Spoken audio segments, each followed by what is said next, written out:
감사합니다. 여선교회 우리 중창단을 보면 교회에 소망이 생깁니다. 또 계속해서 여러분들 기도해 주시기 바랍니다. 우리가 무더위로 우리 몸과 또 마음이 지쳐 있을 때에, 우리가 하나님을 예배할 때에 하늘로부터 내려오는 믿음과 또 소망과 사랑이 우리 안에 충만히 임하게 될 것입니다. 저희들이 힘들고 어려울 때일수록 하나님을 찾을 때에 하나님 우리에게 은혜를 주십니다. 어린 시절을 보면은 세월이 참으로 빠르게 지나갔음을 느끼게 됩니다. 제 나이가 벌써 60이 넘었습니다. 어린 시절, 청소년 시절에 저희 부모님은 남의 땅을 빌려서 크게 농사를 오랫동안 지은 적이 있습니다. 하수에다 겨울에 배추도 심고, 봄에는 상추도 심고, 오이도 심고, 호박도 심었습니다. 하우스 수십 동에다가 철마다 상추와 오이와 또 이제 여러 가지 작물들을 심어서 하루에 어떤 때는 이제 이 상추를 수백 박스 이렇게 포장해서 서울 가락동 시장에 이제 경매하는데 팔러 갔던 그런 기억들도 있습니다. 그런데 어린 시절에 이러한 이런 재물에 대한 그 아픈 기억이 제게 있었습니다. 부모님들이 성실하게 농사를 지었습니다. 농사밖에 몰랐습니다. 농사 짓는 일에 전심하고 또 교회 일, 교회와 농사 짓는 일에 두 가지에 이제 온 마음을 쏟았습니다. 농사를 지으면 소득이 많이 생겨야 되는데 가락동 농산물 시장에 가면은 경매하는 사람들이 이중전표를 종종 끊었습니다. 시골에서 올라온 농부들이 잘 알지 못하니까 경매할 때 암호를 모르기 때문에 속이는 일이 너무나도 많았습니다. 높은 가격을 받고 이제 경매하고, 저희 부모님에게는 낮은 가격으로 받은 것으로 영수증을 써서 남은 돈을 가로채는 일들이 너무나도 많았습니다. 그리고 어느 해는 배추 농사를 열심히 잘 지었는데 배추가 너무 잘 됐는데 가격이 너무 폭락해서 그 배추를 수천 평을 이제 갈아엎는 그런 일들도 있었습니다. 그러다 보니 농협에 빚을 지고 빚이 계속 불어나는 일들이 반복되었습니다. 하우스에서 아주머니들이 수십 명씩 와서 일을 하는데 때가 되면 일한 월급을 주어야 되는데 제때에 주지 못했습니다. 며칠 뒤에 월급을 주기로 약속했는데 빚을 얻어서 월급을 줘야 하기 때문에 제때 주지 못하고 미루고 약속을 지키지 못한 일들이 많이 있었습니다. 그래서 저희 부모님은 원치 않게 그 이제 일꾼들에게 거짓말쟁이가 되었습니다. 저는 그때 결심했습니다. 내가 어른이 되면 절대로 빚을 지지 않겠다. 돈이 없으면 안 쓰기로 그렇게 결정했습니다. 그 이후로 지금까지 제가 기억해 보니까 한 번 빼놓고 제가 빚을 진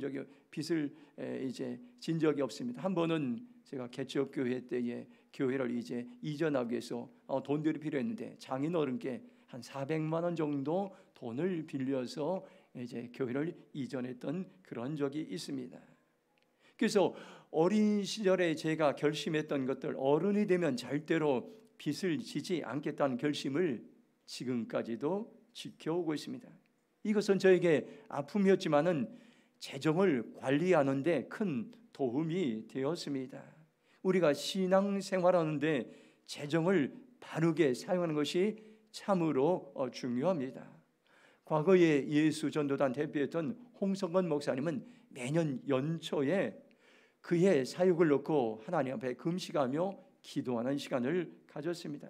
2000년 1월 1일에 금식하며 기도하는데 하나님께서 감동을 주셨습니다. 너는 이 성경적 재정 원칙을 내 교회에 전하라는 그러한 부담감을 주셨습니다. 당시 목사님은 그 선교단체 안에서만 재정에 관한 그러한 말씀들을 강의하고 있었습니다. 그 후 10년이 지나서 다시 교회에 성경적인 재정 원칙을 교회에 전하라는 그러한 또다시 성령님께서 말씀을 주셨습니다. 그리고 금식하는 가운데 2011년 8월에 하나님께 금식하는데 이제까지 수십 년 동안 해왔던 선교단체 사역을 다 내려놓고 새로운 선교단체의 사역을 시작하라는 그런 부담감을 주셨습니다. 그러면서 하나님께 주신 말씀은 한국 교회의 부흥의 열쇠는 재정에 있다고 이렇게 말씀하시고, 그때부터 이제 교회의 이제 재정에 관한 말씀을 가르치고, 그 말씀을 듣고 순종하는 사람들이 빚에서 자유해지고 재정에 이제 은혜를 얻었던 많은 간증들이 있습니다. 오늘 말씀은 여러분들 우리가 재물을 어떻게 다루어야 되는지를 점검하기로 합니다. 여러분이 믿음 생활을 오래 하고 또 모태 신앙이고 교회를 개척한 멤버라 할지라도 나의 삶에 변화가 없고 나의 삶에 성장이 없으면 이것은 영적으로 중한 질병에 걸린 것입니다. 마찬가지로 여러분의 믿음 생활을 한 지가 오래되고 그럼에도 불구하고 재물을 바르게 사용하지 못하고 재물을 바르게 관리하지 못하고 재물에 대한 충성이 없다면 신앙의 큰 중병에 걸렸다는 사인입니다. 성경적인 재정 원칙엔 크게 세 가지가 있습니다. 한번 따라서 하겠습니다. 재물의 노예가 되지 말고 재물을 노예로 다루는 삶을 살라. 어떻게 하면 여러분들 재물의 노예가 되지 않고 재물을 노예로 다루는 삶을 살 수 있습니까요? 믿음으로 사는 삶을 사는 것입니다. 내 모든 삶의 주인은 오직 하나님이십니다. 내 모든 물질의 공급자는 하나님이십니다. 내 모든 삶의 안정감은 사람이나 돈이나 직장이지 않고 하나님에 있다고 그렇게 결정할 때 이것이 믿음으로 사는 삶입니다. 두 번째는 청지기의 삶인 것입니다. 청지기의 삶은 내 모든 재물의 소유가 내가 아니고 하나님이심을 우리가 알고 인정하는 것입니다. 세 번째는 단순한 삶인 것입니다. 하나님께서는 재물에 대한 눈이 단순해지길 바랍니다. 장막 생활과 같이 이 세상에서 우리는 나그네 인생이라는 것입니다. 올 때 빈손으로 오고 갈 때 빈손으로 갑니다. 이렇게 단순한 삶을 살 때 우리가 이제 모든 재정 재물 다 내려놓고 갑니다. 그렇기 때문에 오늘 우리는 이 땅에서 단순한 삶을 살아가야 되는 것입니다. 우리가 살아가면서 어떻게 하면 재물을 잘 관리하고 내게 주신 재물을 바르게 사용할 수 있습니까? 오늘 말씀 우리에게 도전을 주고 있습니다. 누가복음 16장 11절 말씀 우리 함께 읽도록 하겠습니다. 같이 읽겠습니다. 시작. 너희가 만일 불의한 재물에도 충성하지 아니하면 누가 참된 것으로 너희에게 맡기겠느냐. 아멘. 첫 번째, 하나님은 세상 재물을 성실하게 관리하라고 말씀해 주겠습니다. 예수님은 옳지 않은 청지기의 비유를 통해서 제자들에게 재물을 어떻게 관리해야 될지 오늘 우리에게 말씀하고 있습니다. 이 비유를 듣고 제자들은 재물을 이제부터는 바르게 사용하고 관리해야 할 것이라고 결심했던 것입니다. 그런데 돈을 좋아하는 바리새인들은 예수님의 이야기를 비웃고 있었습니다. 누가복음 16장 11절 현대인의 성경으로 보면 너희가 세상 재물을 취급하는데 성실하지 못하다면 누가 하늘의 참된 재물을 너희에게 맡기더냐 이렇게 말씀하고 있습니다. 불의한 재물은 부정직하게 번 돈을 말하는 것이 아니라 여기에서는 세상 재물, 세속, 재물, 만몬, 돈신을 의미하고 있습니다. 하나님은 우리에게 세상 재물을 취급하는데 성실한가 살펴보십니다. 세속 재물을 관리하는데 여러분들 충실한가 살펴보십니다. 그리고 만몬, 돈신을 취급하는데 만몬을 우상으로 섬기고 있는가, 하나님을 주인으로 섬기고 있는가 오늘도 살펴보고 계십니다. 하나님은 재물을 바르게 관리하는 사람들에게 참된 것을 맡기신다고 했는데 여기 참된 재물을 말합니다. 이 참된 것은 진리라는 말에서 나온 것입니다. 여기서 진리는 우리가 하나님의 자녀가 된 것을 포함해서 우리가 살아가는데 모든 필요한 것을 말합니다. 여러분들 우리가 재물을 바르게 관리하면 참된 재물과 참된 모든 것을 하나님 우리에게 부어주시고 맡겨주시겠다고 약속하셨습니다. 신명기 8장 18절을 보면 네 하나님 여호와를 기억하라. 그가 내게 재물 얻을 능력을 주었음이라. 이같이 하시면 네 조상들의 맹세하신 언약을 오늘과 같이 이루려 하심이라고 말씀해 주고 있습니다. 현대인의 성경으로 18절 보면 여러분에게 부유해진 능력을 주신 분이 여러분의 하나님 여호와심을 기억하십시오. 여호와께 이렇게 하시는 것은 여러분의 조상들에게 하신 약속을 오늘날처럼 지키기 위해서입니다. 이렇게 말씀합니다. 저는 지난주에 이 말씀을 암송하면서 묵상하는 시간을 가졌습니다. 이 말씀을 묵상할 때 지금이 어느 때일까? 재물 얻을 능력을 주시는 하나님을 기억할 때라는 마음을 주셨습니다. 부유해지는 능력을 주신 분이 하나님을 기억하고, 경제적으로 가장 힘들고 어려울 때지만 재물을 다루시는 주인이 하나님이시고, 누구에게 재물을 줄까 하나님을 찾고 있는데, 재물을 온 세상에 하나님은 지금도 이동시키고 있습니다. 재물 얻을 능력을 주시는 하나님을 기억하고, 하나님을 예배하고, 하나님을 신뢰하고, 하나님을 찬양할 때 이런 사람들에게 재물을 부어주셔서 온 세계에 복음을 전하는 사명을 하나님께서 이루어가길 원하시는 하나님의 마음을 알게 되었습니다. 어떻게 여러분들 우리가 세상 재물을 바르게 관리할 수 있습니까요? 예레미야 27장 5절 말씀 한번 같이 읽도록 하겠습니다. 함께 읽겠습니다. 나는 내 큰 능력과 나의 쳐든 발로 땅과 지상에 있는 사람과 짐승들을 만들고 내가 보기에 옳은 사람에게 그것을 주었노라. 아멘. 이 말씀을 여러분들 암송하시고 묵상하시면 이 말씀이 굉장히 귀한 말씀입니다. 하나님은 능력으로 땅과 하늘을 만드셨고 사람과 짐승도 만드셨습니다. 모든 것을 하나님은 창조하셨습니다. 그런데 하나님께서는 어떤 사람에게 재물을 주십니까요? 하나님 보시기에 옳은 사람, 하나님 보시기에 의로운 사람, 이런 사람들에게 하나님께서는 그것을 주었나. 이 그것은 뭡니까요? 재물도 주시고 지도력도 주시고 세상을 다스릴 권세도 주신다는 것입니다. 우리가 하나님을 인정하고, 하나님은 세상을 창조하시고 사람을 만드시고 역사의 주관자이신 하나님을 알 때 그 하나님은 여러분들 옳은 사람에게 모든 것을 주신다고 약속했습니다. 이 말씀을 신뢰하시기 바랍니다. 여러분이 지금 힘들고 어려울지라도 하나님 보시기에 옳은 사람, 의로운 사람으로 살아가면, 여러분이 재물을 구하면 재물을 주시고, 여러분이 지도력을 구하면 지도력을 주시고, 여러분에게 하나님이 주신 권세를 구하면 권세를 주신다고 우리에게 말씀하고 있습니다. 우리가 해야 될 일이 있습니다. 하나님 보시기에 옳은 사람, 의로운 사람으로 살아가는 것입니다. 감리교를 창시했던 요한 웨슬리 목사님의 유명한 세 가지 경제 원칙이 있습니다. 이것은 성경적인 경제 원칙입니다. 첫 번째는 될 수 있는 대로 많이 벌라. 한번 따라서 하겠습니다. 될 수 있는 대로 많이 벌라. 이것은 정당한 방법으로 정직하게 많이 벌라는 것입니다. 둘째는 될 수 있는 대로 많이 저축하라. 이거 청빈하고 절약하여 저축하라는 것입니다. 셋째는 될 수 있는 대로 많이 나누어 주라. 하나님의 영광과 그 사업을 위한 것입니다. 이 말씀을 깊이 생각하면 이 말씀은 자본주의도 아닙니다. 요즘의 자본주의는 탐욕, 사람들이 많은 부를 축적하고 부정직한 방법으로 많은 것을 얻어서 움켜쥐고 있는 이런 타락한 자본주의도 아니고 공산주의도 아닙니다. 공산주의는 첫 번째, 두 번째를 잃어버리고 나누어 주는 데만, 나누어주는 급급하고, 또 공산주의 간부들은 어떻습니까요? 엄청난 재물을 축적하고 있습니다. 그리고 그것을 나누어 주지 않고 있습니다.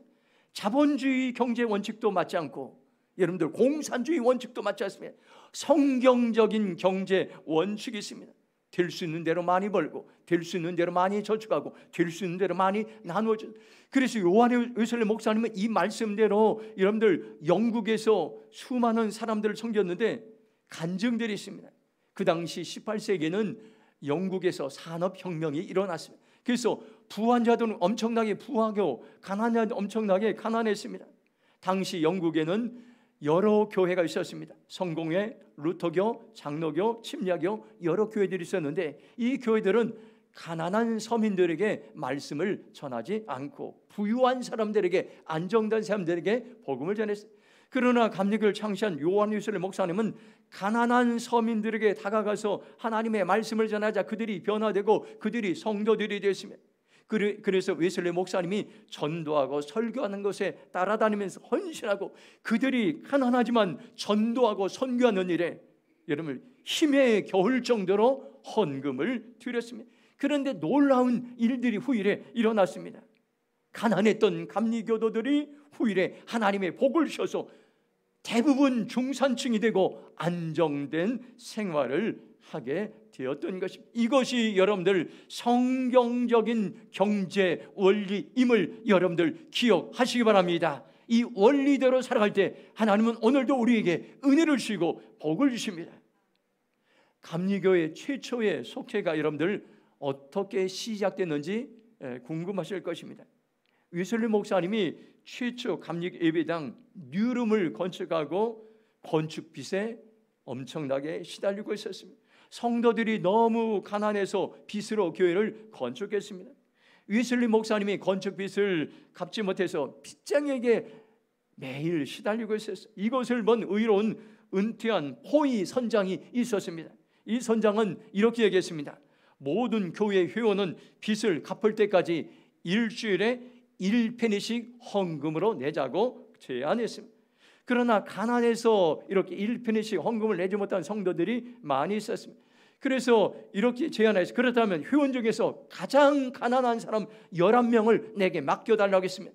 나는 그들을 매주 일주일에 한 번씩 방문해서 그들에게 1페니씩 거두고, 만약 그들이 이제 헌금을 내지 못하면 내가 대신해서 그 몫을 내겠다고 그렇게 했습니다. 그래서 일주일에 한 번씩 가정을 방문하게 된 것이 여러분들 속회 제도가 탄생된 것이. 그래서 믿을 수 있는 사람을 속장으로 세워 일주일에 한 번씩 가정에 이제 방문해서 격려하고 위로하고 하나님의 말씀을 나누고 기도하는 것이 속회가 시작됐습니다. 속회가 건축빚을 갚는 데서부터 시작됐다는 것이, 저것이 뉴름입니다. 위슬리 목사님이 최초로 여러분들 교회당을 세운 것입니다. 우리 교회도 여러분들 교회를 건축한 지 이제 20년이 거의 다 돼갑니다. 아직도 교회 건축빚이 남아 있습니다. 그래서 우리가 매주일 건축헌금을 이제 들여서 빚을 갚고 있습니다. 어떤 분들은 1,000원, 5,000원, 10,000원, 50,000원, 이제 70,000원 계속해서 여러분들 내겠습니다. 여러분들 이 일에 청년들과 모든 성도들이 함께 동참해서 여러분들 해주신다면 우리의 여러분들 이 건축빚은 속히 여러분들 갖게 될 것입니다. 그리고 속회 헌금을 정성껏 내주시면은 여러분들 이 속회 헌금을 교회 건축빚을 갚는데 건축 헌금을 드리기로 지난주일에 기획위원과 사역원들이 모여서 그렇게 이야기를 나누었습니다. 오늘날 여러분들 지구촌에 재물들이 요동치고 있습니다. 여러분들 미국뿐만 아니라 러시아, 여러분들 우리나라 요동치고 있습니다. 재물이 한 나라로 흘러가고 재물이 다른 기업으로 흘러가고 재물이 다른 사람으로 이동하고 있습니다. 재물의 주인들이 바뀌고 있습니다. 이때가 하나님의 눈으로 보면 재물 얻을 수 있는 능력의 초류의 기회입니다. 믿음의 사람들이 깨어 있어서 하나님의 말씀대로 살아갈 때 하나님께서 그런 사람들에게 재물 얻을 능력을 주신다는 것을 여러분들 기억하시기 바랍니다. 거대한 부가 대이동하고 있는 이때에 하나님이 주신 재물을 성실하게 관리하시기 바랍니다. 이때에 하나님이 주신 세상 재물을 바르게 관리하시기 바랍니다. 그러면 하나님 우리에게 참된 재물을 맡기실 것입니다. 두 번째로 누가복음 16장 13절입니다. 함께 읽도록 하겠습니다. 함께 읽겠습니다. 시작. 집 하인이 두 주인을 섬길 수 없나니 호기를 미워하고 저를 사랑하거나 호기를 중히 여기고 저를 경히 여길 것임이라. 너희는 하나님과 재물을 겸하여 섬길 수 없느니라. 아멘. 두 번째 우리에게 주신 말씀은 재물의 노예가 되지 말고 재물을 노예로 다루는 삶을 살아라, 이렇게 말씀해 주고 있습니다. 재물을 다루는 것은 한 종이 두 주인을 섬기는 것 같습니다. 한 종이 두 주인을 섬길 수 없습니다. 한 주인에게 충성하고 다른 한 주인의 말을 따라야 합니다. 그래야 좋은 종이 될 수 있습니다.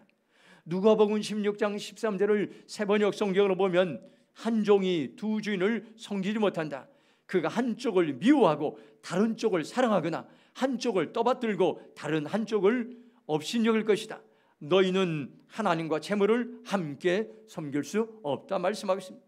메시지 성경으로 13절 보면 두 명의 사장을 위해 일하는 직원은 없다.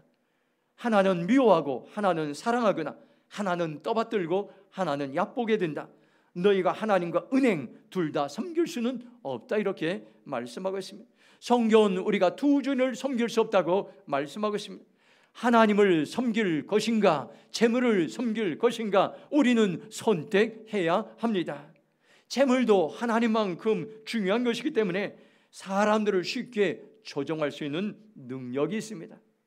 재물이라는 단어는 당시의 언어인 아람어로 보면 맘몬입니다. 맘몬신입니다. 이는 실제로 가나안에 존재하던 우상의 여러분들 이름입니다. 맘몬은 돈신이고 사단에게 속한 어둠의 영인 것입니다.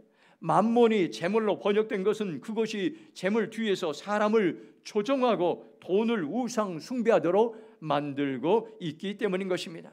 맘몬은 여러분들 돈을 이제 지배하여 그것을 통해 세상에 영향을 끼칩니다. 세상과 사람들을 관리하게 만듭니다. 정치인들을 돈에 눈멀게 하고 타락하게 하고, 경제인들이 돈에 눈멀게 하고 타락해 해서 정치인들을 맘몬신이 움직이고, 경제인들을 맘몬신이 움직이고, 모든 영역들을 여러분들 움직이려고 거대한 음모를 꾸미고 있습니다. 맘몬은 사람들을 노예로 삼아서 불의한 방법으로 돈을 벌고 부유하게 만들려고 유혹을 하고 있습니다. 요즘 세상을 보면 정치 지도자들이 얼마나 불의한 방법으로 돈을 모으고 탈세를 하고 정치 권력을 누리려고 발버둥치고 있습니다. 그 뒤에는 맘몬신이 조장하고 있기 때문인 것입니다. 맘몬이 사람들의 생각과 판단력을 흐리게 하고 양심을 마비시킵니다. 그래서 불의한 방법으로 돈을 많이 벌게 합니다. 그 뒤에는 맘몬신이 영향력을 끼치고 있기 때문인 것입니다. 재물에 대해 우상으로 섬기거나 노예가 되지 말고 재물을 다스리는 삶을 사는 것은 결심으로만 되지 않습니다. 끊임없는 훈련이 필요합니다. 시간을 두고 실수를 반복하면서 이루어질 때까지 연습하는, 재정 훈련하는 연습이 참으로 필요합니다. 지난주에 네팔 현지인 교회의 건축을 위해서 우리가 긴급하게 건축 헌금을 드렸던 적이 있습니다. 그때 믿음으로 헌금을 드린 분들이 있습니다. 어떤 만 원, 어떤 분은 50만 원, 어떤 분은 30만 원, 어떤 분은 20만 원, 어떤 분은 10만 원, 어떤 분은 5만 원, 3만 원. 그래서 성도님들 헌금을 모아서 지난주에 300만 원을 선교사님에게 전달했습니다. 오늘은 예산 서주방에는 원포교회 수의 헌금을 우리가 드리기로 그렇게 작정했습니다. 원포교회는 교회가 침수되고 교육관도 침수되고 사택도 침수되었습니다. 안타까운 소식을 듣고 영등포 지방에는 28개 교회가 수의 헌금을 모아서 이제 돌아오는 화요일에 찾아가서 전달하려고 합니다. 저는 얼마 전에 원포교회 이야기를 들었습니다. 이 교회는요, 그 지역사회에서 기도를 많이 하는 교회입니다. 그리고 이 교회 작은 교회지만 많은 목회자들을, 오랫동안 목회자들을 배출한 아주 귀감이 되는 그러한 교회였습니다. 우리가 함께 이제 모아서 드려진 헌금을 전달할 때 원포 교회가 다시 한번 회복되고 부흥하고 힘을 얻는 그러한 계기가 될 것입니다. 하나님이 감동을 주셔서 일하시는 것을 우리의 눈으로 보고 있습니다. 우리도 살아가기 힘들지만 우리보다 더 어려움을 당하는 교회를 위해 헌금을 드릴 때 하나님은 얼마나 기뻐하실까 여러분들 기억하시기 바랍니다. 교회에서 건축 헌금을 드리거나 선교 헌금을 드리거나 11조 헌금을 드리거나 구제 헌금을 드리거나 감성금 드릴 때 하나님은 재물을 다루는 훈련을 하고 있습니다. 여러분들이 재물을 드리는 그것을 보고 이제 통과되었구나, 내가 많은 재물을 맡겨야겠다, 그런 사람들이 있고, 어떤 사람은 아직도 기다려야 된다, 아직도 재물 훈련이 이제 덜 되어서 이제 기다려야 되겠다, 그렇게 해서 하나님께서 재물을 부어주지 않는 사람들도 있습니다. 어떤 사람들은 자기의 힘으로, 자기의 노력으로 그 정도밖에 재물을 관리하지 못하는 사람들, 하나님의 은혜가 임할 때에 여러분들 우리의 힘과 우리의 방법과 우리의 능력을 넘어서서 하나님께 많은 부를 부어주셔서 이것들을 향해서 여러분들 우리가 하나님의 영광을 위해서, 교회를 위해서, 선교지를 위해서 우리가 사용할 수 있음을 여러분들 기억하시기 바랍니다. 시편 41편 1절 보면 유명한 말씀이 있습니다. 가난한 자를 보살피는 자에게 복이 있으며 재앙의 날에 여호와께 그를 건지신다고 말씀하고 있습니다. 지금같이 어려운 날 우리가 여러분들 하늘의 상급을 쌓는 비결이 있습니다. 가난한 자들, 어려운 자들을 도와주는 것이 하나님을 도와주는 것이고, 그것을 하나님께서 재앙의 날에, 어려운 날에 우리를 보살피고 도와준다고 말씀하고 있습니다. 잠언 19장 17절을 보면 가난한 자를 불쌍히 여기는 것은 여호와께 구워드리는 것이니 그의 선행을 그에게 갚아 주시라고 말씀하고 있습니다. 저와 여러분들이 가난한 자를 보고 그냥 지나치지 않고 도와주고 불쌍히 여기면 이것은 하나님께 구워드리는 것이고 하나님께서는 더 많은 것들로 우리에게 부어주시고 채우신다고 약속하고 있습니다. 우리가 재물의 노예가 되지 않고 재물을 노예로 다루는 삶을 살게 결정해야 됩니다. 하나님을 주인으로 섬길 것인가, 만몬을 주인으로 섬길 것인가, 믿음으로 선택해야 됩니다. 내가 누구에게 순종할 것인가 결정에 따라서 섬길 주인을 선택하는 것입니다. 만일 여러분이 내가 만몬의 만을 따라 행동한다면 만몬이 내 인생의 주인 될 것입니다. 그러나 내가 하나님의 말씀을 따라 행동한다면 하나님이 내 인생의 주인이 될 것입니다. 여러분들 결정하시기 바랍니다. 우리 교회 100m 안에 마작들이 많이 들어서고 있습니다. 저도 많이 걱정하고 있습니다. 이러다가 우리 교회 주변에 마작거리가 되지 않을까 걱정을 하고 있습니다. 중국식 도박입니다. 마작을 하러 오는 사람들보다 토요일이면 외제차를 타고 많이 몰려옵니다. 이런 분들이 여러분들 1,000원, 2,000원 내게 하겠습니까요? 100만 원, 200만 원, 수천만 원 이제 마작을 하는 겁니다. 그런데 여러분들 이런 마작 사무실을 임대해주는 주인들이 혹시 교회 다니는 성도들이 아닐까요? 대림동에 술집도 많고 보이스피싱 중간 사무실도 많고 마약 중간 사무실도 많은데 이런 사람들에게 세를 주는 주인들이 혹시 교인들은 아닐까 저는 걱정할 때가 종종 있습니다. 돈의 노예가 되면 양심도 마비되고 돈의 노예가 되면 생각과 판단력도 흐리게 되고 돈의 노예가 되면 수단과 방법을 가리지 않고 돈을 벌면 된다는 만몬신을 우상으로 섬기고 있기 때문인 것입니다. 우리가 하나님이 주신 재물을 바르게 관리하고 성실하게 관리하기 위해서는 재물에 충성해야 합니다. 믿음으로 하나님이 주신 방법으로 재물을 다루고 관리해야 하는 것입니다. 첫째는 오늘 말씀 기억하시기 바랍니다. 세상 재물을 성실하게 관리해야 됩니다. 둘째는 재물의 노예가 되지 않고 재물을 노예로 다루는 삶을 살아가야 합니다. 여러분들 선포하시기 바랍니다. 주님, 제가 세상 재물을 성실하게 관리하겠습니다. 주님, 제가 재물을 노예로 다루는 삶을 살기로 결정합니다. 주여 은혜를 부어 주시옵소서. 고백하는 저와 여러분의 삶이 되길 주님의 이름으로 축원합니다. 이 시간 기도하겠습니다. 오늘 우리의 삶을 하나님께 점검해 보길 원합니다. 나는 재물에 충성하고 있는가? 나는 돈의 노예가 되어 양심도 마비되고 생각과 판단력도 마비되고 수단과 방법을 가리지 않고 돈을 벌면 된다는 만몬신을 우상으로 섬기고 있지 않습니까? 하나님은 오늘 우리에게 성실하게 재물을 관리하고 재물의 노예가 되지 않는 자들에게 재물을 부어주시고 그것을 통해서 하나님의 영광을 위해서 마음껏 살아가길 원합니다. 주여 우리에게 우리 교회 공동체 우리 가정 가운데 우리의 삶의 현장 가운데 재물 얻을 능력을 부어 주시옵소서. 주의 장으로 통성으로 기도하며 나가겠습니다. 주여